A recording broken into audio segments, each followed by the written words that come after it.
말씀은 마태복음 26장 36절에서 56절입니다. 마태복음 26장 36절.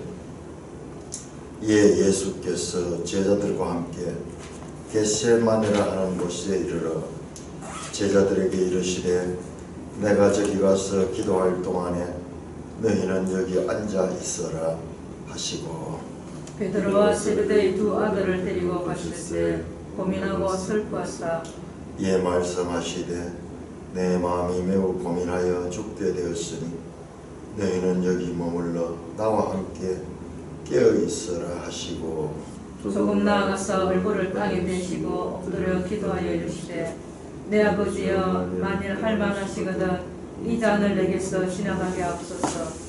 그러나 나의 원대로 마옵시고 나의 아버지의 원대로 하옵소서 하시고 제자들이 이때 오사 그 자는 것을 보시고 베드로에게 말씀하시되 너희가 나와 함께 한 시간도 이렇게 깨어 있을 수 없더냐.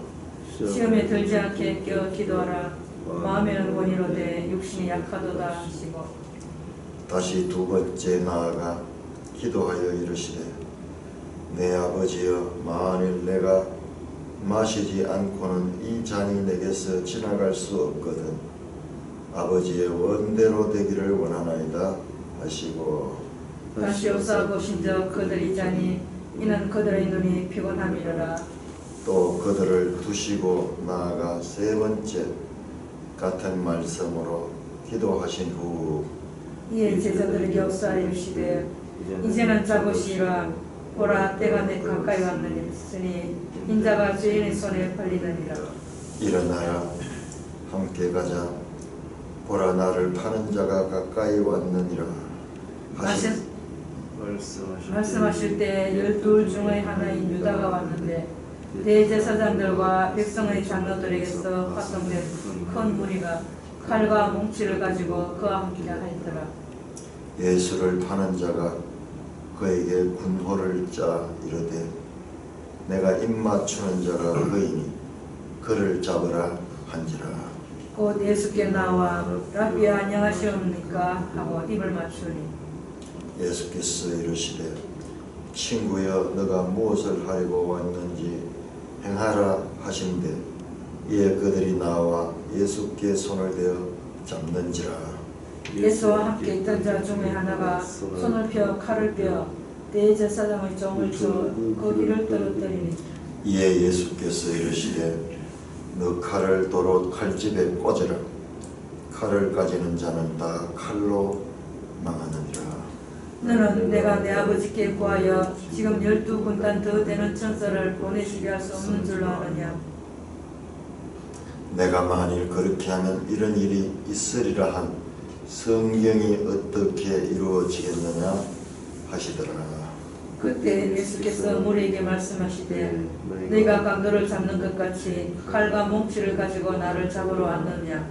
내가 날마다 성전에 앉아 가르쳤으되 너희가 나를 잡지 아니하였도다. 그러나 이렇게 된 것은 다 선지자들의 글을 이루려 함이니라 하시니라. 이에 제자들이 다 예수를 버리고 도망하니라. 하나님 아버지 은혜를 감사합니다. 이 아침도 하나님 말씀으로 저희를 교훈하시고 깨우쳐 주시니 감사를 드립니다. 진리의 성령께서 우리의 눈을 열어주시소 하나님의 생각이 우리 마음속에 자리 잡게 하여 주옵소서. 예수님의 이름으로 감사하며 기도드리옵나이다. 아멘.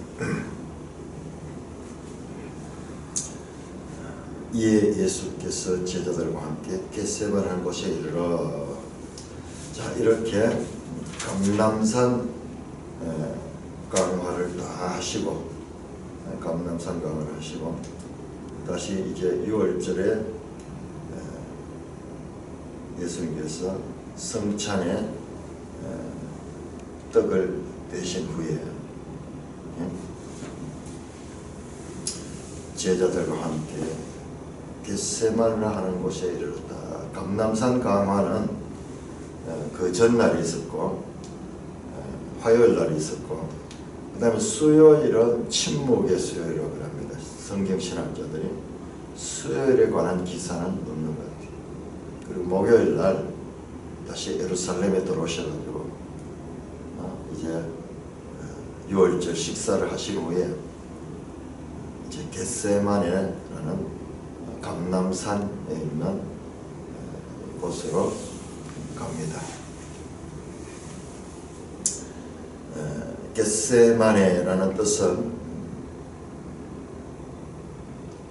영어 성경에는 오일 프레스라고 돼요. 오일 프레스, 기름을 자른 곳. 압착에서 착유, 기름을 뽑아내기 위해서는 이 열매들을 강력하게 압착하면 거기서 이제 기름이 나오는데, 그와 같은 곳입니다. 이것도 원래 그 이름이 겟세마네인지 안 그러면 나중에 겟세마네라고 붙으실지 모르겠어요. 예수님께서 여기서 피와 땀을 흘리면서 기도하셨다 하는 기사가 다른 복음서에 나오는데, 그 벳박의 무화과의 집 하는 것도 그게 그 후에 붙여졌는지 원래 이름이 있었는지 구분할 수는 없습니다. 겟세마네, 여기는 감람산에는 감람나무들이 많이 있습니다. 이스라엘은 올리브유죠. 올리브유를 많이 생산하는 그와 같은 곳이고, 이 겟세마네에서의 기도는 마지막 만찬, 앞에서 나왔던 그 마지막 만찬과 긴밀하게 연결되어 있습니다.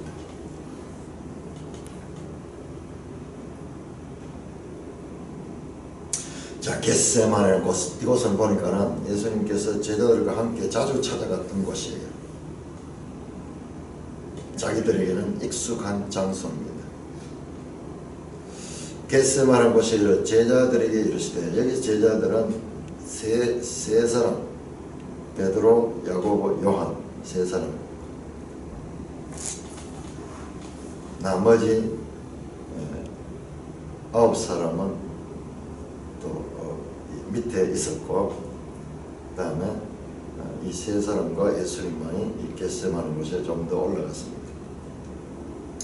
내가 저기 가서 기도할 동안 너희는 여기 앉아 있으라. 예수님과 제자들이 분리됩니다. 여기 지금 여기까지는 같이 있고 여기서 분리가 되네요.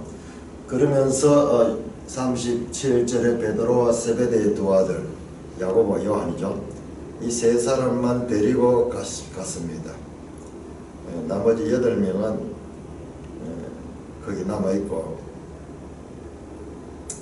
가룟 유다는 이제 이 자리에 없죠. 지금 현재는. 그래서 세베대의 두 아들과 베드로 세 사람과 그 예수님이 이제 좀 더 높은 곳으로 올라갑니다. 이에 말씀하시되 내 마음이 매우 고민하여 죽게 되었으니 너희는 여기 머물라 나와 함께 깨어 있어라 하시고, 앞에 비유에서도 열처녀 비유에서도 다 졸며 잘새 신랑이 왔을 때 깨어 있어라, 그리고 이 감람산 강에서 깨어 있으라는 말씀이 여러 번 반복되어 왔습니다. 예수님께서 그 말씀을 하신 지 이틀 후에 다시 제자들에게 현장에서 깨어 있으라고 말합니다. 예수님께서 내 마음이 매우 고민하여 죽게 되었다. 자, 인성을 입으신 예수님의 모습, 인성을 입으신 예수님의 모습, 매우 고민하여 죽을 지경이 되었다는 것입니다. 예수님의 성육신 사건은 우리 기독교 신앙에 있어서 가장 중요한 사건인데, 그 예수님은 가현설이 아니에요. 가현설. 영지주의자들은 하나님이 어떻게 사람이냐, 일시적으로 사람의 몸을 일시적으로 입은 거다. 가짜로. 그러나 십자가 달려서 고통도 느끼지 않으셨다. 신성은 떠나버리고 그렇기 때문에 이제 그런 식의 주장하는데, 그건 영지주의자들 주장은 잘못된 것입니다. 예수님은 사람의 인성을 그대로 가지고 와서 우리가 느끼는 감정을 그대로 다 느꼈습니다. 히브리서에 보면 여기에 대한 해석이 나옵니다. 우리를 대속하시는 그분은 우리와 똑같이 우리의 연약함을 다 체휼하셨다. 그냥 앞에서 비유에 나왔을 적에 그 한 달란트 받은 종은 당신은 굳은 사람이라 심지 않은 데서 거두고 해치지 않은 데서 모으는 줄 내가 알았다. 오해했잖아요. 신이기 때문에 뚝딱 모든 걸 해치우시는 분이다. 우리들은 전부 다 일해가지고 노력에 땀 흘려가지고 뭐 얻는데 당신은 주인은 굳은 사람이기 때문에 우리하고 다른 차원에 있기 때문에 그런 의미가 그 속에 있어요. 그런데 그렇지 않습니다. 예수님은 우리와 똑같은 인성을 입으셨다. 그래서 우리가 느끼는 두려움도 느끼시고 감정을 가지시기도 하셨고 매우 고민하여 죽게 되었다. 두려움에 떨고 있는 모습을 보여주고 있습니다. 제자들에게 말하여 너희는 여기 머물러 나와 함께 깨어있으라 하시고, 그러니까 8명은 1차적으로 밑에 있고 그 다음에 2차적으로 이 세 사람이 제자 세 사람이 있고 하시고 조금 나아가서 얼굴을 땅에 대고 제자들과 좀 떨어져 있어요. 우리 다른 복음서 보면 돌 던질 만한 거리, 그러니까는 우리 돌 던지면 한 30m 뭐 이렇게 가잖아요. 한 그 정도가 되는지 내가 떨어졌습니다.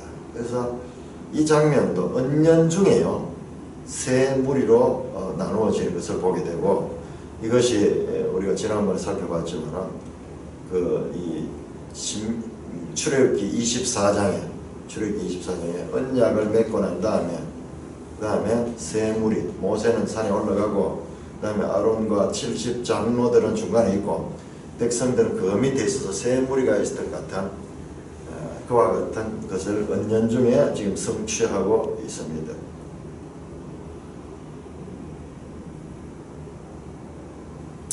그리고 조금 나아갔습니다. 혼자 나아갔습니다. 39절에 얼굴을 땅에 대시고 엎드려 기도하여 이르되, 얼굴을 땅에 대시고 엎드려 기도했다. 극심한 겸손의 자세입니다. 얼굴을 땅에 대시고 엎드려 기도해 이르되, 내 아버지여 만일 할만하시거든 이 잔을 내게서 지나가게 하옵소서. 그러나 나의 원대로 마시고 아버지의 원대로 하옵소서. 자, 이 잔 바로 앞에 성찬할 적에 이 잔은 많은 사람의 제사함을 위하여 붓는 언약의 피라고 말씀했던 그 말씀을 생각나게 합니다. 잔이라든지 또는 마신다든지 이런 동사는 바로 앞에 성만찬에서 포도주와 관련하여 사용된 핵심적인 단어입니다. 겟세마네 예수님의 기도는 마지막 만찬의 포도주 잔과 밀접하게 연관이 됩니다. 이 연관은 제자들이 받은 잔은 죄 용서를 가져오는 구원의 잔이지만은, 제자들에게는 그 잔이 구원의 잔이지만은 예수님의 그 잔은 십자가의 죽음의 잔, 하나님의 진노와 저주를 한 몸에 수용하는 잔임을 우리는 알 수가 있습니다.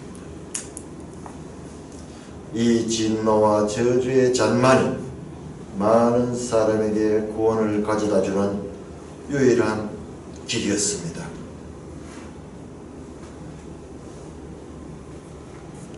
제자들에게는 이 잔이 구원의 잔이지만 주님에게는 이것이 하나님의 저주와 진노를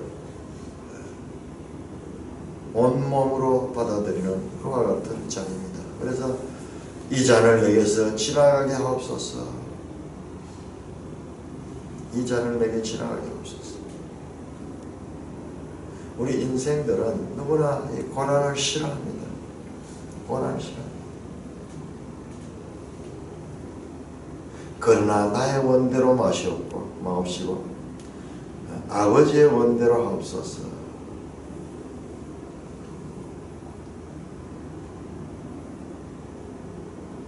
여기에 아주 중요한 우리 기독교 신앙의 진수가 담겨 있습니다. 나의 원대로 마옵시고. 나는 실수입니다. 이걸 지나가게 하옵소서.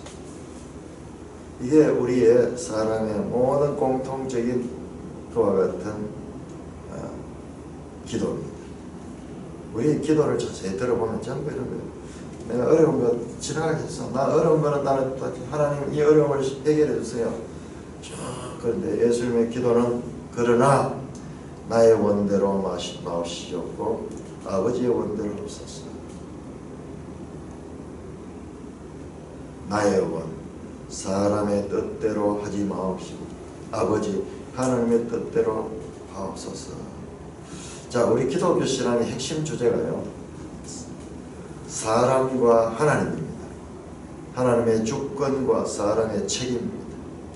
여기에서 사람의 책임이 하나님의 주권보다 우선함을 예수님은 말씀합니다. 사람의 반응, 사람의 뜻대로 하지 마시고 아버지의 뜻대로 하옵소서. 하나님의 주권이 이 사건을 통하여서도 이루어지게 하옵소서라고 기도합니다. 이게 바로 십자가의 기도입니다. 자기를 부인하고 하나님의 뜻에 순종하는 것이 바로 십자가의 길입니다. 자기 부인. 나무에 달린 십자가는 그 모든 십자가의 자기 부인의 성취를 하는 것이고 예수님은 겟세마네에서도 이미 자기 부인을 하시고 있습니다. 누구든지 내 제자가 되려거든 자기를 부인하고 자기 십자가를 지고 나를 따르라. 우리가 이제 우리의 기도도 깊은 단계의 기도는 이와 같은 기도로 나가야 될 것입니다. 분명히 인간적으로 이 잔은 마시기 싫습니다. 그럼에도 불구하고 아버지의 원대로 하시옵소서. 그리고 제자들에게 왔습니다.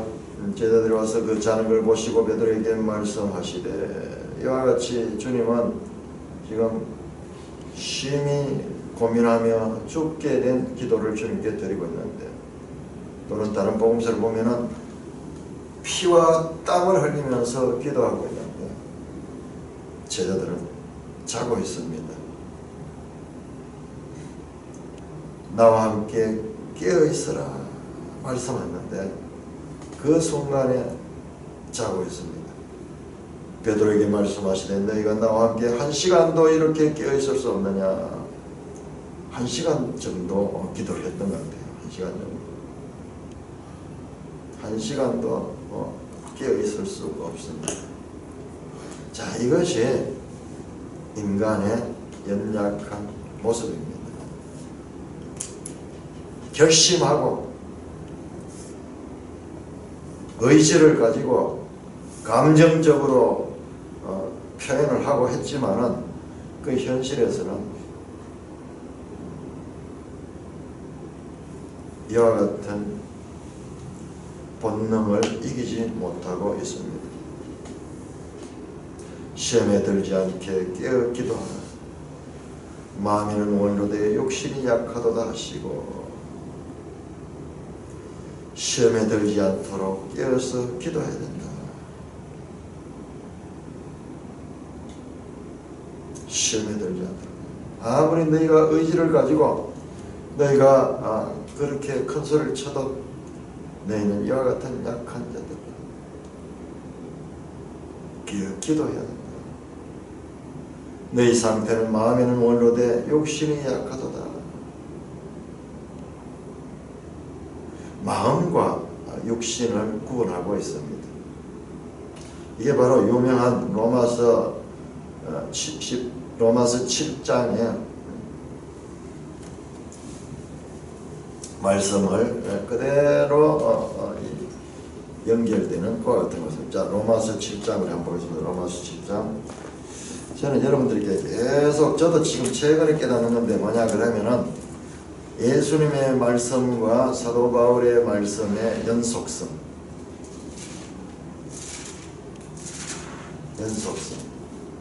이것을 보는 것은요, 성경 읽기에 엄청난 새로운 눈이 열리는 것입니다.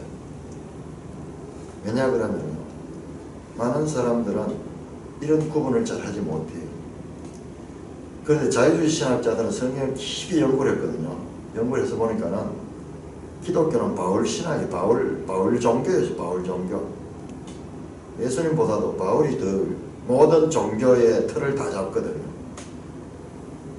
그래서 자유주의 신학자들은 기독교를 바울 종교다 그렇게 주장하게 됩니다.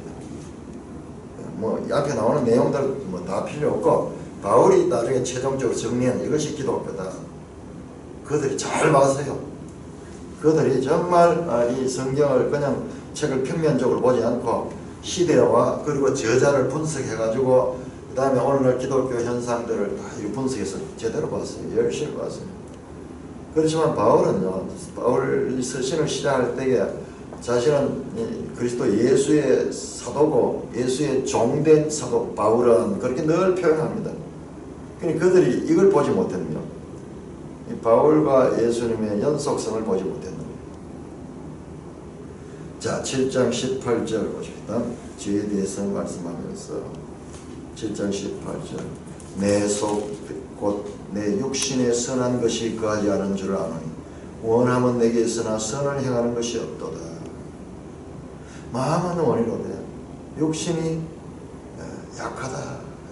21절 그러므로 내가 한 법을 깨닫니 곧 선을 행하기 원한 나에게 악이 함께 있는 것이로다. 내 속상 하나님의 법을 즐거워하되 내 지체 속에 한 다른 법이 내 마음의 법과 싸워 내 지체 속에 있는 죄의 법으로 나를 사로잡는 것을 보는도다. 예수님께서 지금 이 베드로에게 하신 말씀을 풀어가지고 분석해서 이렇게 잘 설명하고 있는 겁니다.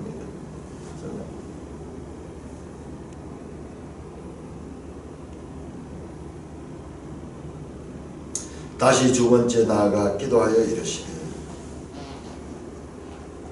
첫 번째 기도가 끝이 나고 제자들을 찾아왔습니다. 그리고 다시 두 번째 나아가서 기도합니다.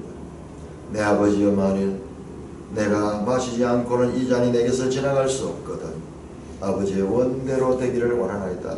여기 기도가 조금 바뀌었습니다.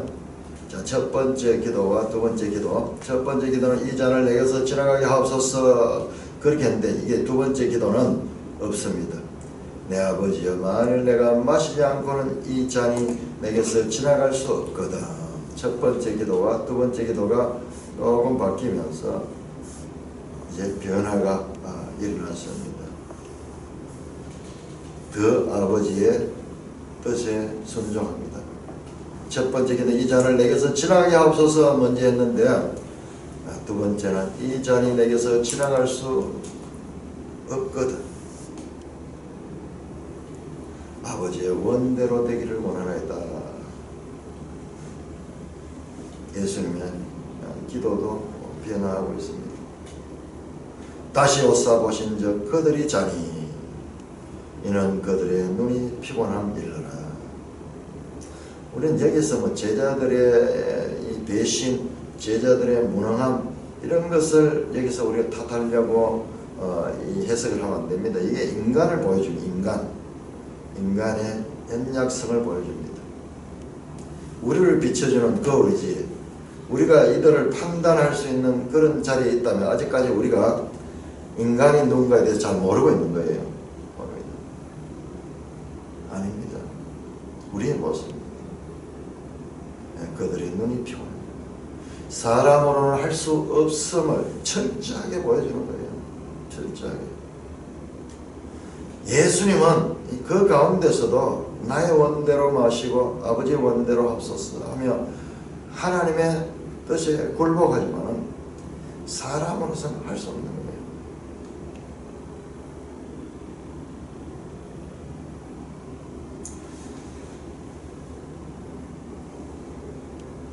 44절입니다. 또 그들을 두시고 나아가 세 번째 같은 말씀으로 기도하셨다. 세 번 이렇게 기도했습니다. 그리고 이에 제자들에게 오사 이르시되, 세 번째 와서 다시 제자들에게 하셨습니다. 이제 마음대로 자라. 이제는 자고 쉬라. 보라, 때가 가까웠으니. 여기서 때는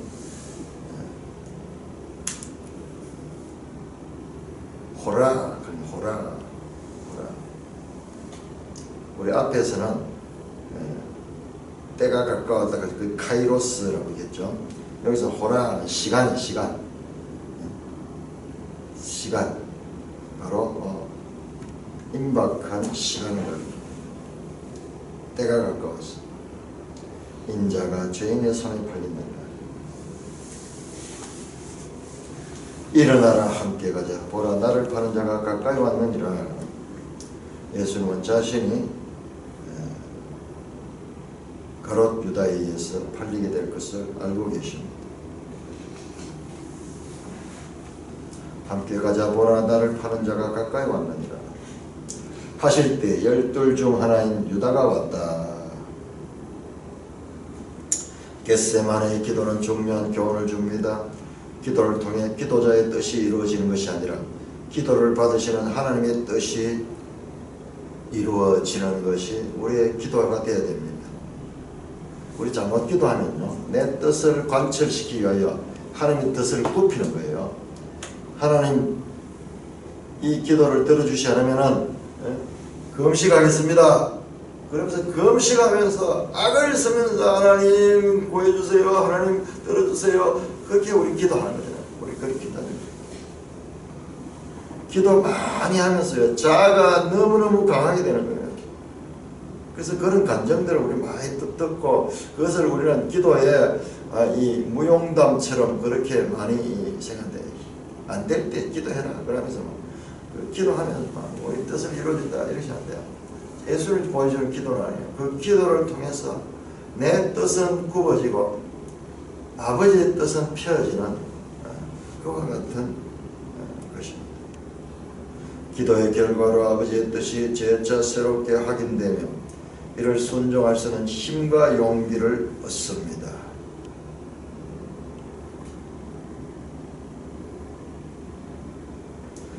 감당할 수 있도록 우리에게 하나님께서는 그 기도 제목을 감당할 수 있도록 우리에게 힘과 용기를 줍니다. 예수님의 공생애는 광야에서 마귀의 시험으로부터 시작했고 그 사역의 마지막에도 십자가를 피하려는 사탄의 시험이 있었습니다. 계속 십자가를 피하려 했잖아요. 사탄은 네가 하나님의 아들이면 뛰어내려라, 능력을 발휘해라. 베드로도 그리 마옵소서. 계속 제자들도 아무도 십자가의 길을 가는 것을 반대했습니다. 다 사탄의 시험이었습니다. 마지막 때 마귀의 시험은 극에 달합니다. 십자가를 필요하지 않게 하려는 마귀의 강한 시험이 임하고 있습니다. 그러나 예수님은 가장 커다란 시험의 순간에 하나님 아버지의 뜻을 구하면서 우리에게 우리가 어떻게 기도해야 될 것인가를 지금 모델로서 보여주고 있습니다. 자, 그 문제를 놓고 기도하는 것 자체가 하나님께 가지고 나가는 자체가 믿음의 행위이기 때문에 하나님께서 기뻐하시고 또 이 기도를 계속 하다 보면 스스로 답이 나와요. 답이 나옵니다.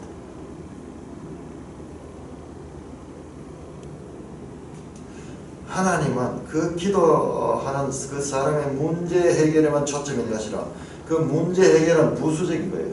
오히려 문제 해결은 당연한 것이고 그것보다도 우리를 변화시킵니다. 우리의 뜻이 하나님 뜻에 맞춰지기를 원하실 적에 그때 하나님께서는 우리가 기도하는 문제 그 이상 더 좋은 것을 주시는 분이십니다.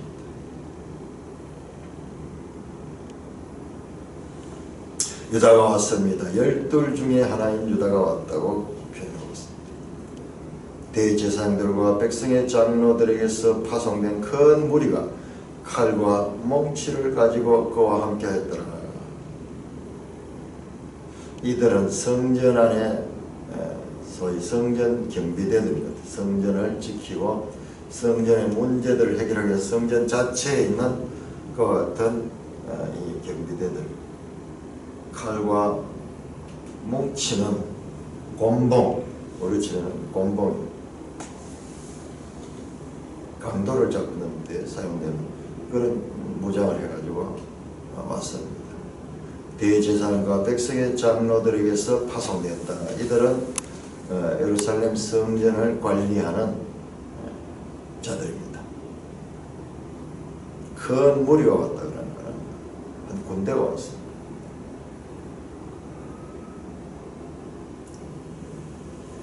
(48절) 예수를 파는 자가 그들에게 군호를 짜 이르되, 군호는 암호, 사인. 내가 이렇게 행하거든 신호인 줄 알아라, 신호는 줄 알아. 내가 입 맞추는 자가 그이니 그를 잡으라 한지라. 예수님과 제자들이 여럿이 같이 있으니까는 이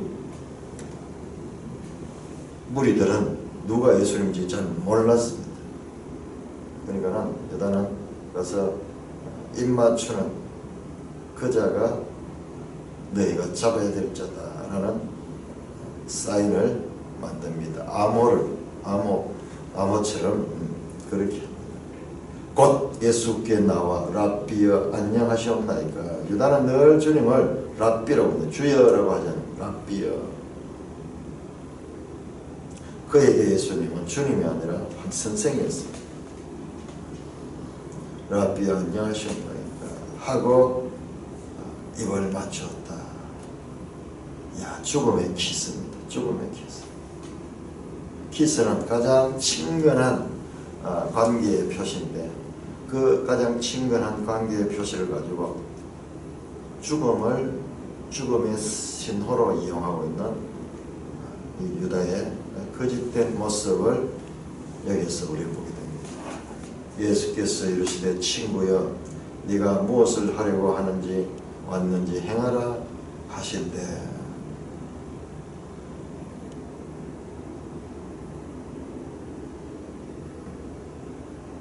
자, 이 친구여 하는 단어도요, 우리 앞에서 예수님 비유 가운데서 나왔어요. 그 임금의 잔치 비유에 애복을 입지 않고 온 자에게 친구여 그렇게 말씀했었는데, 뭔가 그 말씀과도 연속성이 있는 것 같아요. 친구여 네가 무엇을 하려고 왔는지 행하라 하시는데, 이에 그들이 나와 예수께 손을 대어 잡는지라. 원래 이 대제사장과 백성의 장로들은 오늘 예수님을 잡으려고 하지 않았어요. 이게 6월절인데 이때 잘못하면 큰 밀란이 날 거다 그렇게 생각했는데요. 그래서 오늘은 말자 했는데 결과적으로는 예수님의 말씀대로 내가 6월절에 잡힐 것이다, 갈리게 될 것이다 하는 그 말씀이 이루어지는 장면입니다. 사람의 뜻과 하나님의 뜻 가운데서 그 예수님의 말씀이 이루어진다. 그들이 회의를 해가지고 결정했거든요. 6월절은 안 된다 그렇게 결정했었는데, 그러나 그 6월절 그날 잡히게 됩니다. 예수와 함께 있던 자 중에 하나가 손을 펴 칼을 펴 대제사장의 종을 쳐 그 귀를 뜯으니, 예수님을 제자 중에 하나는 이 다른 복음서를 보면은 베드로입니다. 베드로가 대제사장의 말고라는 대제사장 종의 귀를 때려드립니다. 예수께서 이르시되 내 칼을 도로 칼집에 꽂아라. 그 복음서를 보면은 그 떨어진 귀를 주워가지고 다시 귀를 붙여주시고 마지막까지 기적을 행하시고 붙여주시고 자비를 베푸십니다. 52절 예수께서 이르시되 내 칼을 도로 칼집에 꽂아라. 칼을 가진 자는 칼로 망하니라.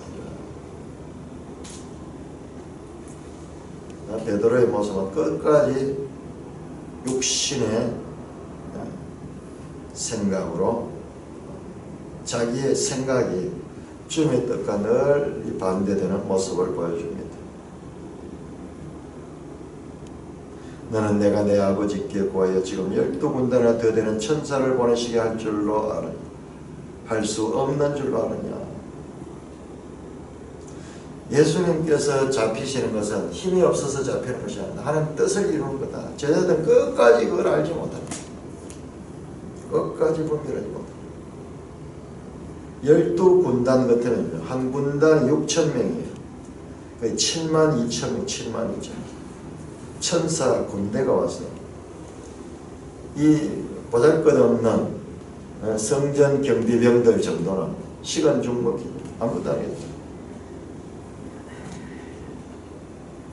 베드로는 자기 의를 가지고 지금 하나님의 의를 막고 있는 거예요.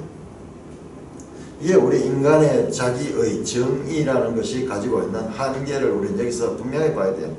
우리가 기독교인이면서도 세상적인 그와 같은 가치관과 이 기독교 간의 차이, 소위 기독교 윤리가 가지고 있는 탁월성, 이것을 깨닫지 못하면요, 안 됩니다. 탁월합니다. 탁월합니다. 인간의 의는 이거예요. 복수하는 거예요. 내가 당한 만큼 갚아주는 거예요. 그러나 그와 같은 의가 강하면 강할수록 하나님의 의와는 멀어집니다.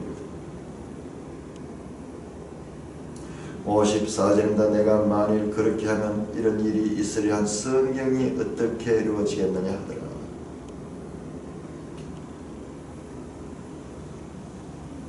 하나님의 뜻, 하나님의 말씀이 이루어집니다. 이 마태복음의 주제가 이제 처음부터 성경을 이루려 함이라. 예수님의 모든 사건과 행동과 말씀들은 성경을 이루는 것이다. 구약 성경이 말씀하는 그 하나님이심을 철저하게 증명하는 것이고, 그 성경대로 예수님은 오셨고, 성경대로 사역하셨고, 성경대로 죽으시고, 성경대로 부활하십니다. 나중에 보면 고린도전서 15장은 사도 바울이 그걸 철저하게 강조합니다. 한번 볼까요? 자, 고린도전서 15장. 자, 사도 바울과 예수님과의 관계. 최근에 저한테 이제 그게 많이 보입니다. 고린도전서 15장.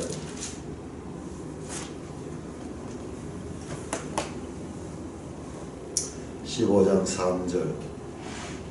15장 3절. 내가 받은 것을 먼저 너에게 전하였느니 이는 성경대로 그리스도께서 우리 죄를 위하여 죽으시고 장사 지낸 바 되셨다가 성경대로 사흘 만에 다시 살아났어. 성경대로. 예수님은 성경을 이루시는 겁니다. 성경을 이루십니다. 예수님도 철저하게 성경의 지배를 당했습니다. 성경을 이루십니다. 성경의 예언된 대로. 그러니 이 성경 말씀이 우리 그리스도인들에 있어서는 생명의 말씀입니다.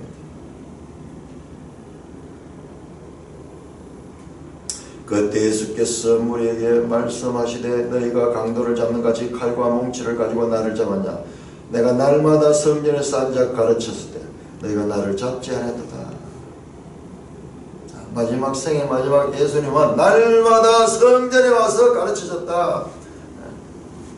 이거를요, 한번 배경을 한번 생각해 보세요. 저 갈릴리 나사렛에서 예루살렘에 올라와서 그리고 그 날마다 성전을 출근하시면서 그 성전에서 가르쳤다. 성전을 청결하게 하시고, 또는 나중에는 성전 파괴에 대해서 말씀하시고, 성전에서 병든 자를 낫으시고, 성전에서 비유로 가르치시고, 성전에서 위협을 당하셨던 말씀. 이 성전은 바로 하나님의 집을 상징하는 것입니다. 그 자신의 집에서 마지막 시간을 보내시는 그곳에서 가르쳤다. 그때는 너희가 나를 잡지 않았으나 이제는 잡으러 왔느냐. 그러나 이렇게 된 것은 다 선지자들의 글을 이루려 함이더라 하시더라. 이 모든 것은 하나님의 말씀의 성경 즉 선지자들에 의하여 예언된 말씀, 소위 선지서에 이 예언이 많이 되어 있죠. 메시아에 대한 예언은 선지서 이사야, 에레미야, 다니엘, 에스겔 이런 데 많이 나왔습니다. 바로 선지자의 글을 이루려 합니다. 메시아 예언은요 선지서에 다 나옵니다. 선지서 시편에도 나오고 역사서에는 그런 내용이 암시적으로 아주 적게 나오고 있지만 선지서에는 선지서의 핵심 메시지는 다 메시아에게 오는 거예요. 이런 것조차도 철저하게 성경을 이루고 있습니다.